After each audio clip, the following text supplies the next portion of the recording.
आइए सुनते हैं शुक्र प्रदोष व्रत कथा। पौराणिक कथा के अनुसार बहुत समय पहले की बात है।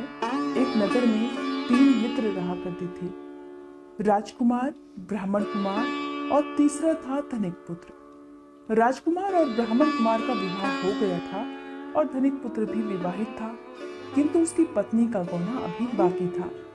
एक दिन की बात है, तीनों मित्र अपनी अपनी पत्नियों के बारे में बात कर रहे थे। बात करते समय ब्राह्मण कुमार ने कहा, पत्नी के बिना घर भूतों का डेरा लगता है। जब धनिक पुत्र ने ये बात सुनी तो उसने तुरंत अपनी पत्नी को वापस लाने का निश्चय कर लिया। धनिक पुत्र के माता पिता ने उसे बहुत समझाया कि इस समय शुक्र देवता अपनी शुभ स्थिति में नहीं है और ऐसे समय पर पत्नियों को उनके मायके से लाना अच्छा नहीं माना जाता। लेकिन धनिक पुत्र ने अपने माता पिता की बात नहीं मानी और अपनी पत्नी के घर उसे लेने के लिए पहुंच गया। ससुराल में उसकी खूब आवभगत की गई और फिर उसने अपनी पत्नी को ले जाने की बात कही। पत्नी के घर वालों ने भी उसे समझाने की बहुत कोशिश की कि इस दिन लड़कियों को उसके मायके से विदा कराना शुभ नहीं माना जाता, लेकिन धनिक पुत्र ने उनकी बात भी नहीं मानी। इस प्रकार दुल्हन की विदाई की व्यवस्था कर दी गई और धनिक पुत्र को घर ले जाने के लिए एक बैलगाड़ी भी दे दी गई। जब दोनों पति पत्नी बैलगाड़ी में बैठकर आ रहे थे कि तभी रास्ते में बैलगाड़ी का पहिया टूट गया। अब दोनों पति पत्नी पैदल चलने लगे। पैदल चलते चलते वे थोड़ी दूर ही पहुंचे थे कि तभी कुछ डकैतों ने उनका रास्ता रोक लिया और उनके सभी आभूषण और उनके पास जितना भी धन था वो सब लूट लिया। किसी प्रकार दोनों पति पत्नी जब अपने घर पहुंचे तो वहां पहुंचते ही धनिक पुत्र को एक सांप ने डस लिया।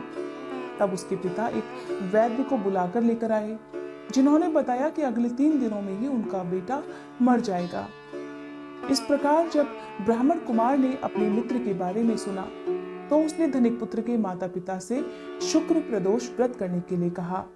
साथ ही कहा कि धनिक पुत्र अपनी पत्नी को वापस मायके छोड़कर आए और शुभ दिन में उसको विदा कराकर लेकर आए, तभी उसके ऊपर जो संकट है वो दूर हो सकता है।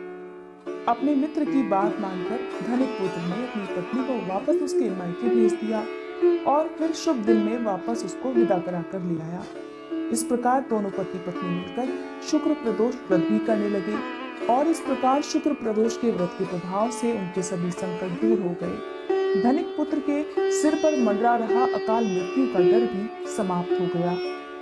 कहा जाता है कि शुक्र प्रदोष व्रत के दिन जो भी भक्त इस कथा को सच्चे मन से पढ़ता है या दूसरों को सुनाता है, भगवान शिव की कृपा उन पर हमेशा बनी रहती है। ऐसे भक्तों को कभी भी जीवन में अकाल मृत्यु का डर नहीं रहता। भगवान भोलेनाथ उनकी सभी इच्छाएं पूरी करते हैं। भक्तजनों, ये थी शुक्र प्रदोष व्रत की कथा। उम्मीद करती हूँ ये कथा आपको पसंद आई होगी। अगर आज की ये कथा आपको पसंद आई हो तो वीडियो को लाइक सब्सक्राइब करना मत भूलिएगा।